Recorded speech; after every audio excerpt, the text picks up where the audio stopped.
My 47 male daughter Stacy, 15F, has one of the 2 rooms in my house with an ensuite bathroom. It's a largish room with a nice bay window, obviously very nice. I've recently become engaged to my girlfriend of 3 years, Alice, 33F, and her landlord has recently hiked her rent, so we're planning to have her move in with me. She has some kids. She has 2 daughters, 13F, 10F, and 2 sons, 11M, 9 meters. She is also pregnant, with our daughter due in about 5 months. I've made it absolutely clear to my daughter, as a condition of getting her approval on moving my girlfriend in, that she is allowed to keep her room, and she is also allowed to have a full lock on her door. For what it's worth, I also got my son's, 24 meters, blessing to give away his old room, although that's more of a moot point, as he lives with his own girlfriend now. My daughter plans to go to school locally, and I have told her in no uncertain terms that she's welcome to live at home for the rest of my life, and after that she can inherit the house. I bought the house with her mother and paid it off in large part with her mother's life insurance 10 years ago, so it only seems fair. She says she's alright as long as she has her room and her bathroom and she's allowed to put a lock on her door. She has a toaster oven and a mini fridge in there, so I guess she's pretty well set up. Stacy will be giving up a room that she's currently using as a studio/project space. She does art, videos and voiceovers etc., so even her larger room will become a bit more cramped, and she'll definitely need the extra space she has. There will be a bedroom for Alice's girls, Stacy's old project room, and Alice's boys will be getting my son's old room. I'm going to be putting in a finished nursery/bedroom in the basement for our new daughter. Alice thinks that this is unfair. She thinks it was wrong of me to make the decision without her, and she also thinks that she should move her 2 daughters into Stacy's room, and that Stacy should have to move to the smaller room that they'll be getting.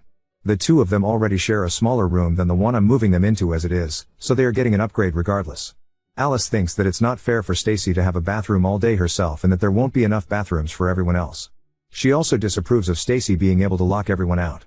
There were other smaller things she didn't like that I agreed to with Stacy, like the fact that she is to be paid for any babysitting, or the fact that my older car, her mom's old car, is hers when she gets her driver's license. We'll have our own bathroom in the master bedroom, and the house has 3 other bathrooms besides, 1 on each floor, 1 near what will be her girls' room, 1 not far from what will be the boys' room, and 1 little basically be directly next to the new finished room. I told Alice that my deal with Stacy is non-negotiable, set in stone, and that it's literally a condition of her even moving in. Alice is upset that Stacy and I both have spaces completely dedicated to ourselves. I have my office, which I need because I work from home and have projects besides, and there aren't a whole lot of other spaces to put people. I told her she can pretty much do what she wants in the living room, but that it is what it is and there's pretty much nothing to be done about it. A bigger house is not an option unless Alice is going to start making a hell of a lot more money and buy her own bigger house. It's already a pretty big house, and housing is expensive. I told her that she's already getting a break by my only expecting her to contribute 15 or 20% to household bills. If we were doing it proportionally, it would be more like 25 to 30%. We keep separate finances, and we've agreed to a prenup.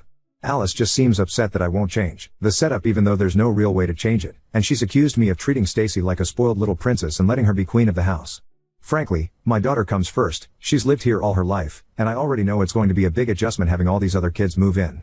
As much as I love Alice and as much as I want our relationship to work out, if it's a matter of choosing between the 2 of them, then my relationship with Alice is a sacrifice I'm willing to make.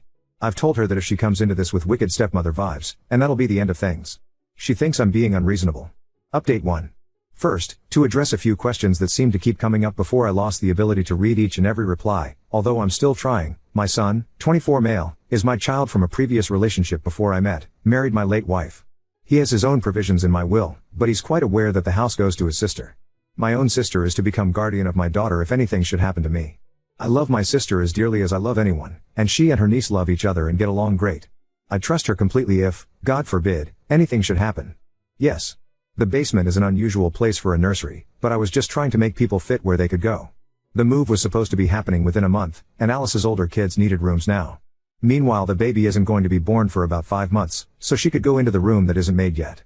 I honestly figured we could keep a crib in our room for a bit, and after that it's no big deal for a kid to have her room in a finished basement. Also honestly, I didn't want to move my office. It's been where it is forever and I didn't want to move it. I can admit that. We've had the beginning/groundwork of a finished basement since forever, but there was never any reason to really put a move on it. It was a big change to go from having more room than we need with just me and Stacy rattling around in the house to suddenly scrambling for space and to not having enough. It was the obvious spot where an additional bedroom could go, but not a spot where a bedroom is now.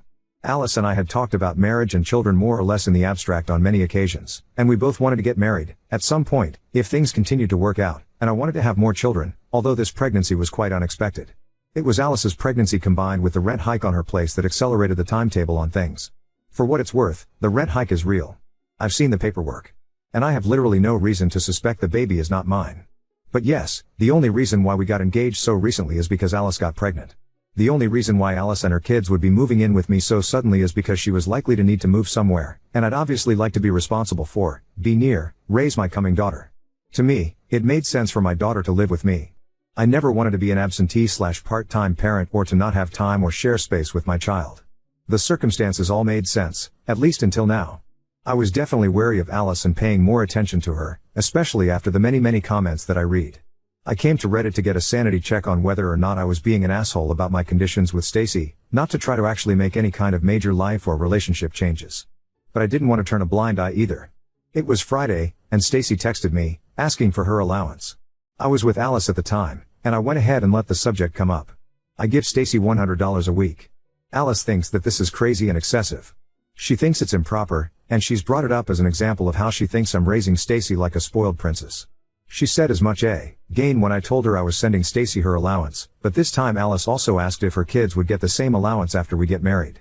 I told her that someday our new daughter would probably get an allowance just like Stacy does, but that there was no way I had any plans of shelling out an extra $400 a week for her other kids.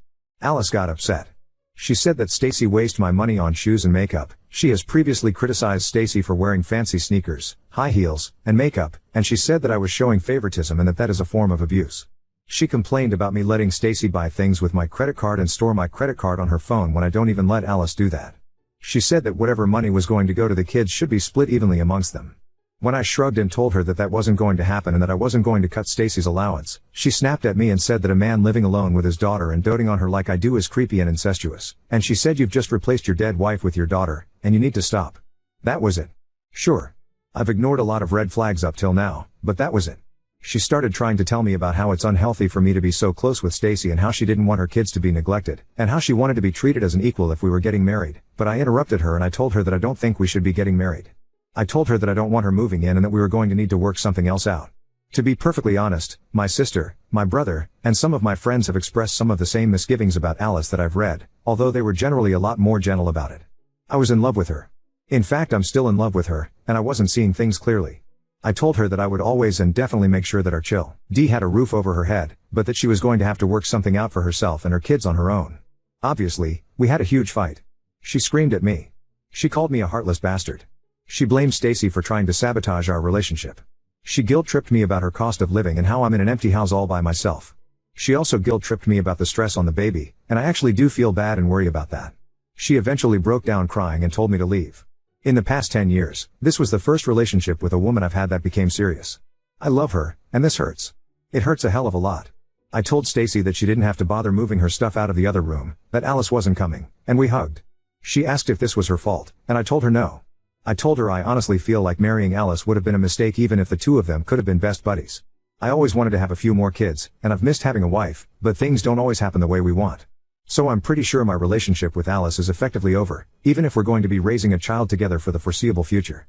My new daughter can have my son's old room whenever we work out whatever custody agreement we end up working out. I'm not sorry to be having another kid, even if I really wish the circumstances could be better. The red flags were always there. I guess it's better that I notice them now instead of even later. Now on to second story.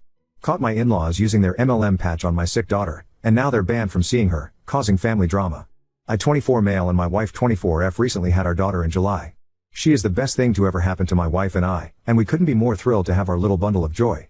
She recently got sick while staying with her grandparents, my in-laws, while my wife and I took a trip for work. For context, my in-laws are really big into LifeWave/X39.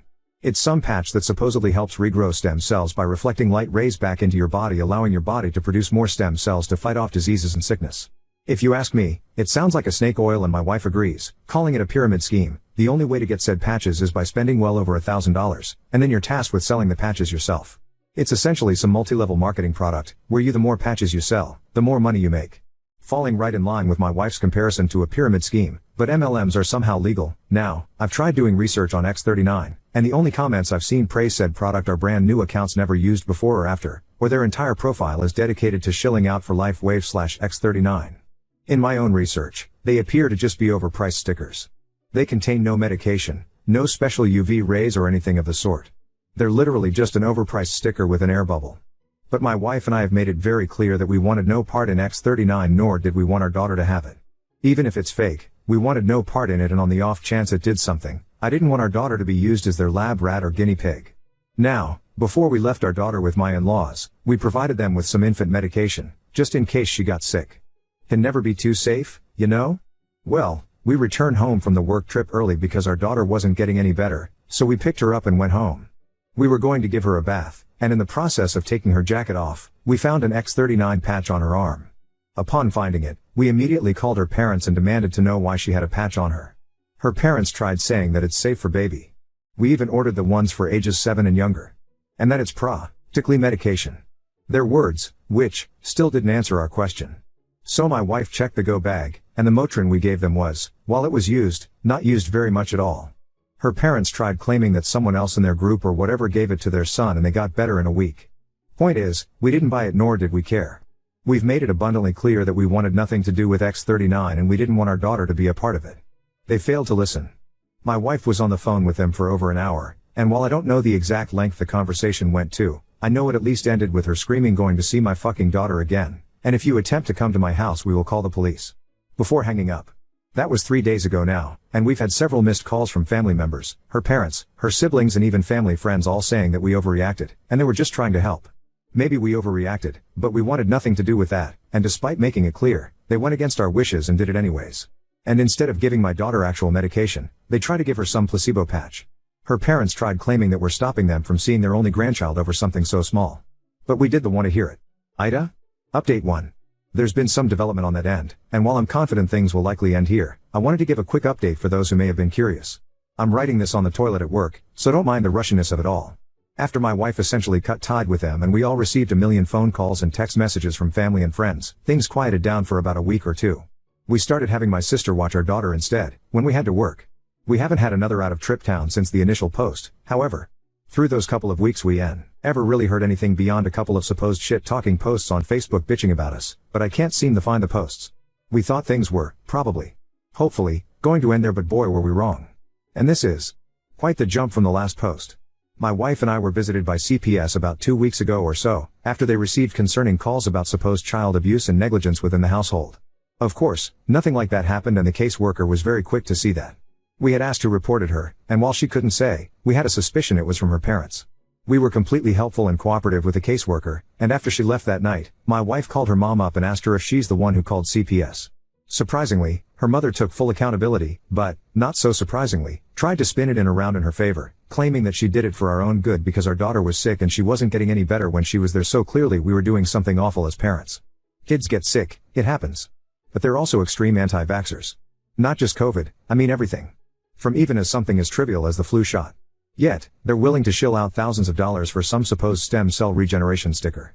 The fucking hypocrisy and irony in their bullshit is unmatched. My wife didn't really know how to react to that, so she basically told her mom to go fuck herself, and she wants nothing to do with her again. I know I saw a few comments on the last post saying maybe we shouldn't have cut them out entirely, but now I'm starting to question why we didn't cut them out years ago, before our daughter was even a thought in our heads. About a week after the first audit, my mother-in-law showed up to our house on my day off while my wife was at work, and essentially demanded to see our daughter, forcing her way into our home by pushing past my arm. When I told her to get the hell out of my house, she had no business matching in here like that. She essentially told me that I'm unfit to be a parent because I'm depriving my daughter of help she desperately needed because she's clearly a very sick child. My daughter is perfectly healthy right now, and in fact, has had no stiffy nose and no high temperature, nothing. I told my mill straight up that she was batshit insane. I went off on her about how she lied to us, went against our wishes, had the audacity to call and lie to CPS, and then show up at our house unannounced/uninvited, and march herself inside, as well as everything about her X39/LifeWave bullshit. We argued there for a while, before I finally got so fed up, I told her to leave my house before I call the police. She stormed out of the house, and in true Karen fashion, said this isn't over. Before slamming my door, I immediately called my wife, who was of course, irate.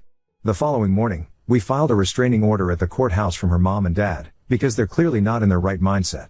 The caseworker had to audit us a few more times as per their guidelines over the past 2 weeks, and yesterday was her last day where she informed us that we're doing good and she's sorry for the trouble they caused.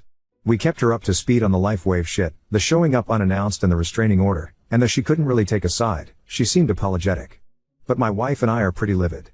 We started looking at houses in another state to get as far away from her in-laws as possible. Our company has offices out there, so it's entirely possible we could just be transferred, so we're crossing our fingers that all goes well. The restraining order gets filed soon enough. Update 2. Things aren't going to be as juicy in this post as the last two, but some new things have happened, so I'll just jump right in. After my in-laws called CPSO and us for no discernible reasons other than we forbid them from seeing our daughter, things mostly quieted down. Some of you suggested that we should do more than just get a restraining order, so we bought some security cameras and had them installed all around our property, and our neighbors, who are pretty good friends of ours, was in the loop for the most part, and any time we had to go somewhere, not only did we have video cameras recording every time someone entered our driveway displayed directly on our phones, our neighbors kept us updated too. She stopped coming around for the first few months since she called CPS on us, but just the month before last, as we were preparing to move, my in-laws somehow got word we planned on moving states and attempted to block our driveway as her dad tried blocking the front door. Not sure what their plan was there because we have a back door and an extra side door leading from the kitchen, but I digress. Her mom blocked the driveway, stopping our U-Haul or car from leaving the property, and wouldn't budge, even after we told them we would call the police.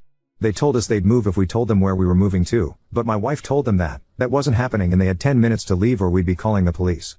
My neighbor came over during the commotion, but my in-laws still wouldn't budge. My daughter is crying during all of this as my wife is trying to console her, as my neighbor and I are attempting to remove my father-in-law from the doorway, but he wouldn't move. Eventually my wife called the police, and I'm guessing another neighbor called them as well because they responded within mere minutes. My in-laws kept screaming that we were taking their rightful grandchild away and that we'd all be damned to burn in hell for this, but honestly that just made me laugh. The police kept asking them to leave, but they wouldn't. Eventually they were arrested for refusing to leave, and the police were nice enough to call a tow truck for us to be able to back out of the driveway.